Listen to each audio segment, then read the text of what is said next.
Thank you very much, guys. Thank you for the intro. As I said, I'm Kevin Watson. I'm here to present the IMS Business Report 2015. And hopefully you can follow as I go through. You'll see the slides on the screens to the side and to the back. The report tries to cover all aspects of the electronic music industry, and we're going to go through 5 different ones today. Hopefully you get some idea of some stats and some insight which you can use over the coming 3 days in the panels and discussions that you're having. So the first thing we're going to talk about is the music itself. And here on the slide you can see electronic music's share of sales by format in the USA on the left-hand side. You can see that in 2014, digital track sales remained about flat at about 4.6%.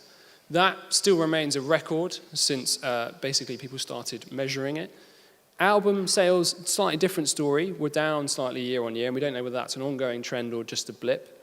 The more interesting stat on that slide, though, is the little grey dot at the top, which is around streams. Dance music clearly over-indexes in the amount of streams in the US at about 6.8% in 2014. Now, why is that important? Well, if we flick onto the next slide, you can see here in the US and in Canada, the share of streams by genre. And you can see that in both territories, electronic dance music was the 4th most popular streamed genre.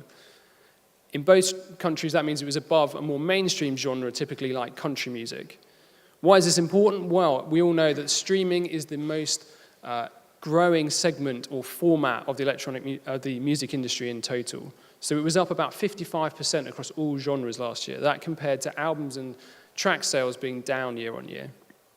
And what does this all add up to? Well, in just the US and Canada alone, we estimate that there are around 12 billion streams of dance music last year.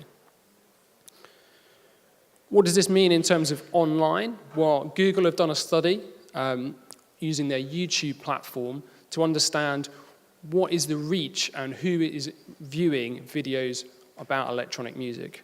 On the left-hand side, they just took the 9 tracks in the Billboard Top 100 from 2014, just their official videos, and those alone generated 2.3 billion views and 8.4 million likes. That is huge from just the official videos only of just 9 tracks. In the middle, what's happening to subscriptions to so-called EDM channels? Well, actually, across different platforms, the growth is massive. So on smartphones, it's up 60%. If you look across on the right-hand side, you can see that on gaming devices, it's up about 175% year on year. And then finally, on the right-hand side, who is actually consuming this content on YouTube? Well, unsurprisingly, those below 25 years of age are consuming the most. But the biggest growth was actually of those people between 25 and 34 years. And even those between 34 and 49 years old, the growth was still 80%. So across the board, consumption of electronic music videos on YouTube is going up massively. So we transition to the UK, similar story here. Once again, you can see electronics share of sales across different formats. Singles were up slightly year on year, and that's still a record.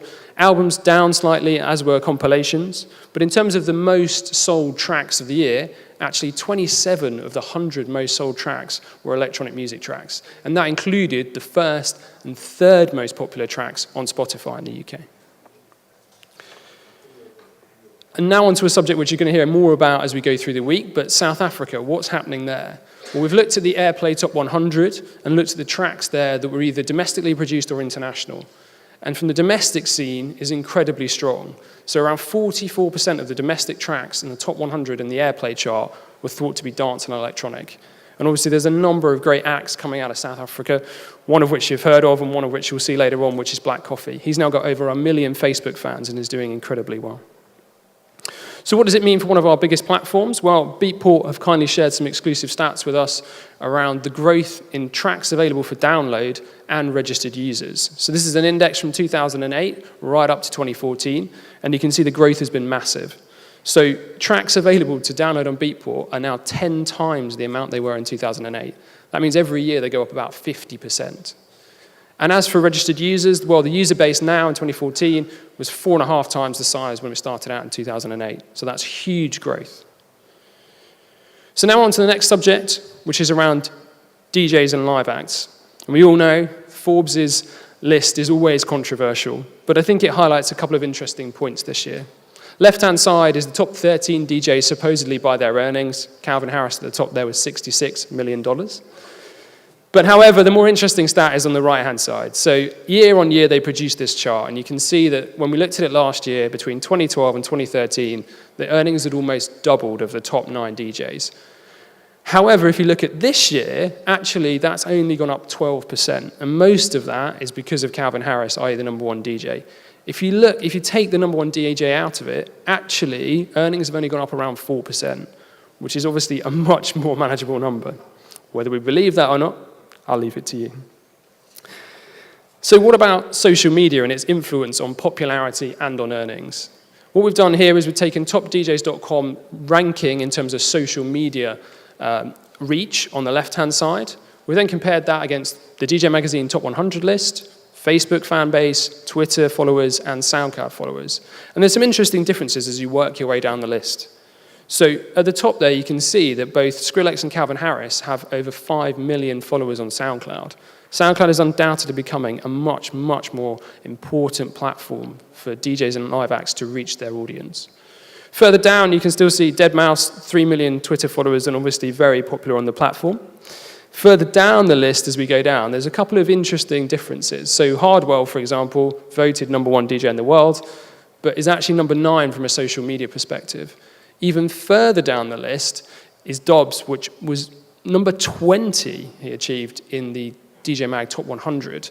But from a social media point of view, is only 131. It means that you don't necessarily need a huge social media following to become popular and to be successful. However, if we look at one guy in particular, everyone's been talking about Martin Garrix, what's been happening year on year. So if you look at the chart, this uses Next Big Sound's analytics around the number of fans he's managed to add to each of his platforms in 2015 and what he added last year. So the orange bar, what happened between January and May last year. The black bars are what happened between January and May this year. So in total, he's added about 2.5 million fans to all his social media platforms this year. That's about 22,000 a day, for context. He now reaches around 17 million people across those platforms. But the interesting thing is, on some platforms, actually the number of people he's adding has actually slowed. So on Facebook and on SoundCloud, he's now adding fewer fans than he was a year ago. On other platforms, so Instagram, YouTube, and Twitter, he's actually adding a lot more year on year than he did last time. And to illustrate that, his Ultra Music Festival performance from last year actually still got around 1.3 million views in April this year, a year later. And there's also an interesting angle when we did some work looking at the Asia-Pacific scene. So particularly strong, obviously Nervo, we know, number 1 in Australia in terms of DJs, appeared at number 21 in the top DJ Mag list. But actually, when you look across the Asia-Pacific region, you can see that female DJs are doing particularly strong in that market. So you can see listed out to the left-hand, right-hand side of this slide, actually, in terms of social media following, the top DJs in those countries. And in Thailand on the left and in Singapore and Malaysia on the right, a number of the most popular DJs in those markets are female DJs. So next we'll go on to talk about clubs and festivals. And so what you'll see here is the DJ Mag Top 100 Clubs list for 2015, chopped up by country and by continent. So unsurprisingly, on the left-hand side, you can see the USA has the most clubs in the list at around 18, 6 of those in Vegas. You can then see the UK, and you can then see, thankfully, Spain in 3rd place, with 7 of those venues, unsurprisingly, being here in Ibiza. It's also interesting when you look at it from a continent perspective, unsurprisingly, Europe leads there, so 57 of the top 100 clubs are in Europe. But North America, followed by South America, also have a very strong showing. As we know, traditionally, there's been a lot of Brazilian venues appearing in the top 100 list. What does it mean in terms of revenue? Well, if you look at the top 12 electronic music clubs in the US, they earned in revenue in 2014 around $500 million. That is a huge number in anyone's book. And unsurprisingly, it's the venues in Vegas that lead that list. But there's also some quite significant earnings from clubs in Miami, New York, and elsewhere in the US. Finally, around a study around what do electronic music fans actually do in the US when they go out and about, Eventbrite did a study of all the events they run on their platform. And actually a quarter of those events in the US were electronic music related. What do EDM fans like doing? Well, actually, they said 72% of them go out more than twice a week. And on average, 3 drinks a night, apparently. for some bizarre reason as well, we also seem to be quite green. 57% of electronic music fans use the ride-sharing app, far above the average. I'm not sure why. If we then go on to look at festivals, well, we've all seen this before. It's a chart of the total capacity of US electronic music festivals year by year. And you can see that between when we started doing this in 2007 all the way up to 2013, the growth was massive, about 61%, or actually about 10 times the increase from 2007 to 2013. This year, from 2014, it actually looks like growth has leveled off a bit. Why is that? Well, we know Ultra switched back to one weekend, so actually that's a huge amount of capacity gone. Other than that, we've had a bunch of new festivals come in, so Mysteryland and Tomorrowworld, for example. And so in the US, whilst the market's still buoyant, year on year, it's actually not the kind of growth we've seen recently. What about the scene in Asia? Well, once again, we did a bit of a study across all the different countries in Asia Pacific and looked at the total number of festival attendees. That's on the left-hand side by country. You can see Australia at the top there. And on the right-hand side, we looked at what was the biggest venue in each of those countries. And you can see there that actually, despite Australia leading the way, it's the Sunburn Festival in Goa that is undoubtedly the biggest event in that region. And if you've seen the news recently, they've actually announced that in December this year, they're going to go to 4 days rather than 3, which means it will grow even further. And in total, the left-hand side, we reckon around 1 million fans attended electronic music festivals in Asia in the last year. How's this come across on social media? Well, once again, using Next Big Sound's annual review, if you look at mentions of genres on social media across all platforms, actually, electronic, unsurprisingly, comes out third. And there's a lot of tweets, a lot of updates, a lot of photos shared from events around the world. Around 9%, we think, are from electronic music. If you also look at another study as well, looking at which brands are being talked about amongst electronic music fans, there's no surprises, really. It's Nike, it's Corona, it's Samsung, Burn, and Adidas. They're the kind of brands that electronic music fans are mentioning when they tweet or they update Facebook. So that leads us nicely onto the penultimate part of the report, which is about companies and brands. And so here you can see on the left-hand side in the US how much the DJ product market was worth year by year from 2009 to 2013. So this just includes hardware just in the US. And you can see between 2009 and 2013, it's gone up 61%. That's huge growth. And that doesn't even account for, so that's $139 million in 2013, the latest data available. That doesn't include any of the software market. And the software market across all genres is currently worth about $360 million in the US. Then if we look to the right-hand side of the chart, you can see, well, what do we think it's worth worldwide in terms of DJ product market? And you can see, obviously, we know that Pioneer DJ was bought out by big private equity house KKR for over $500 million. In total, we reckon that market is worth over $300 million. And Pioneer has probably about a 60% share of that market worldwide.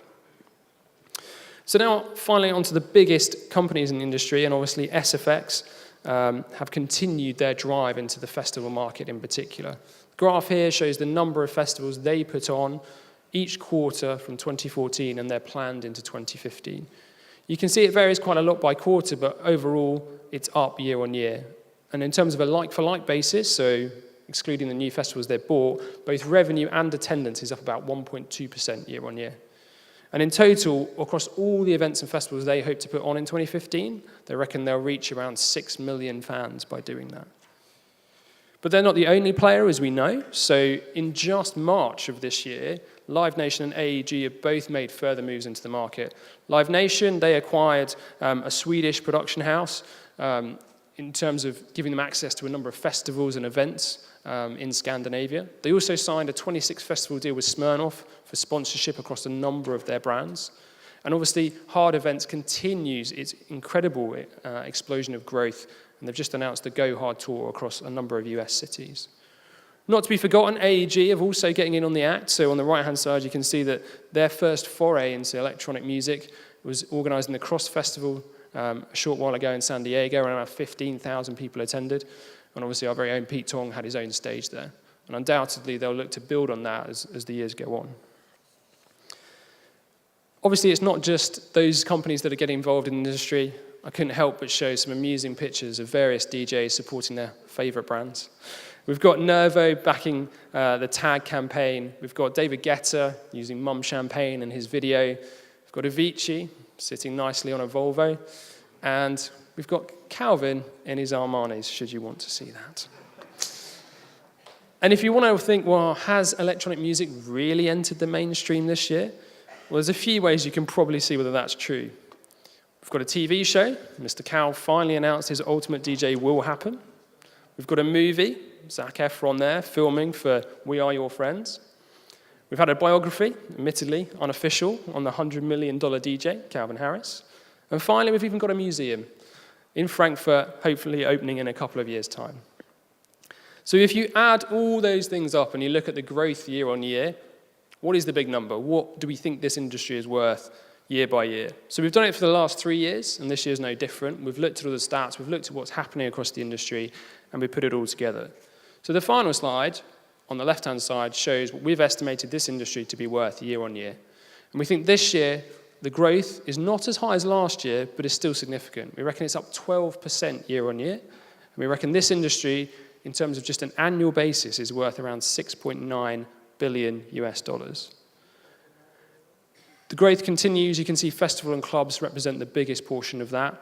And in terms of regional breakdown, we think North America, so the USA and Canada, account for about 2 billion of that total. We reckon Asia accounts for at least 1 billion of that total as well. So look, I appreciate that's a quick run through of this report, and there's a lot of graphs, there's a lot of stats, and it's probably quite small from right at the back. So if you want any more information, this report will be available for you to download pretty much instantly. It's free. Just go to the IMS website, have a look through, and I'm going to be around for the rest of the week as well, should you want to ask any questions or find out any more. So thank you very much, guys. Have a great rest of IMS. Thank you for your time.